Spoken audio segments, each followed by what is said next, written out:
Assalamualaikum warahmatullahi wabarakatuh, sahabatku, para petani sawit, para planter, apa kabar? Semoga kalian selalu dalam keadaan sehat walafiat, amin, dan masih tetap semangat.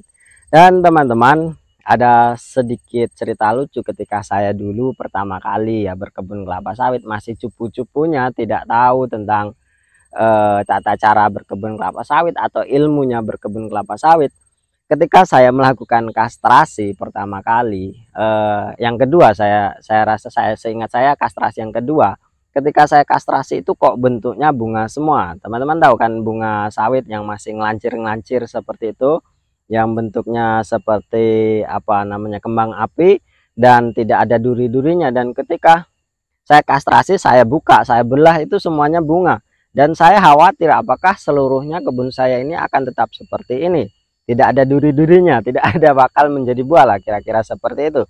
Dan tentunya saya yakin teman-teman juga pernah mengalami kekhawatiran yang sama.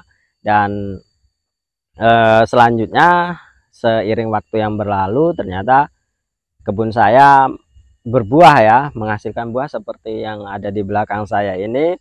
Alhamdulillah sekitar 95% semuanya baik, dan selebihnya ada yang buah landak, ada yang buah ini, itu hal yang wajar teman-teman. Dan sudah saya ganti ya, sudah saya ganti dengan benih yang baru. Dan tentunya teman-teman, yang akan kita bahas dalam video kali ini adalah faktor penyebab mengapa sawit kita itu tumbuhnya bunga dan tidak menjadi buah. Dan ketika kita biarkan lama-kelamaan, itu akan menjadi kerugian untuk kita, karena ya kita menanam sawit tentunya ingin menghasilkan buah, bukan menghasilkan bunga, karena yang laku dijual adalah buahnya teman-teman, bukan bunganya.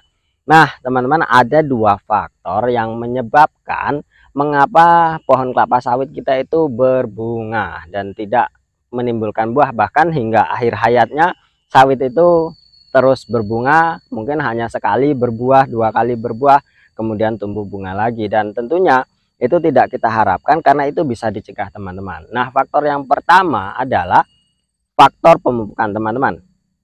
Ketika sawit kita tidak dilakukan pemupukan, maka hasil yang akan kita dapatkan yang banyak sekali buah abnormal. Salah satunya adalah hanya menghasilkan bunga dan tidak menghasilkan buah.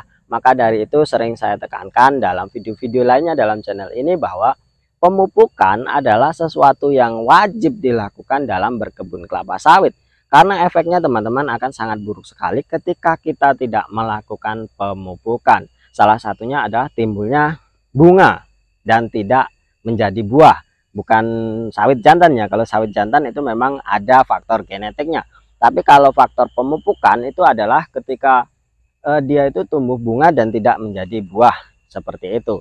Dan itu mungkin tentu bisa kita antisipasi dengan melakukan pemupukan yang maksimal, sehingga setiap pelepah itu bisa menghasilkan buah dan tidak menghasilkan bunga lah, kira-kira seperti itu.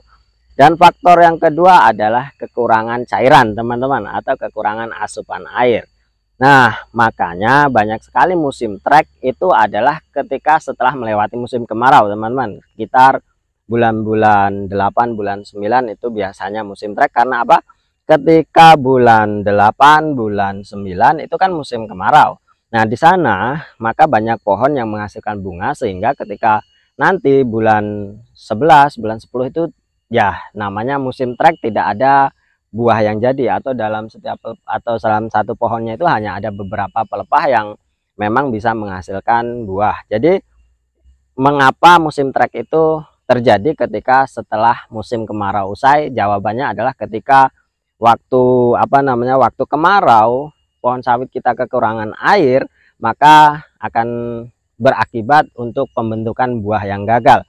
Dan tentunya bisa kita antisipasi adalah dengan cara pemupukan teman-teman, karena salah satu manfaat dari pemupukan adalah bisa menahan air di dalam batang kelapa sawit kita. Jadi ya intinya tetap pemupukan dengan rutin, dengan baik, dengan maksimal, tentunya bisa menghindari kita dari trek. Karena banyak sekali tutorial-tutorial cara menghindari trek, banyak sekali di perusahaan-perusahaan memang sawit yang tidak pernah trek.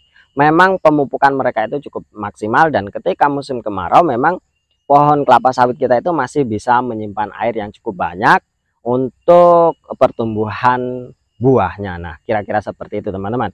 Jadi sudah paham apa yang terjadi ketika sawit kita itu berbunga terus dan hanya sekali-sekali berbuah. Dan tentunya kalian bisa mengoreksi diri kalian sendiri, mengintervensi diri kalian sendiri, apa yang harus kalian lakukan, apakah selama ini kalian sudah melakukan pemupukan yang baik dan benar atau belum. Kalau memang belum, ya saya sarankan teman-teman sisihkanlah hasil dari kebun kalian untuk memupuk kebun kalian, karena itu akan sangat bermanfaat sekali. Terima kasih teman-teman atas atensinya. Demikianlah sharing kita hari ini. Wassalamualaikum warahmatullahi wabarakatuh.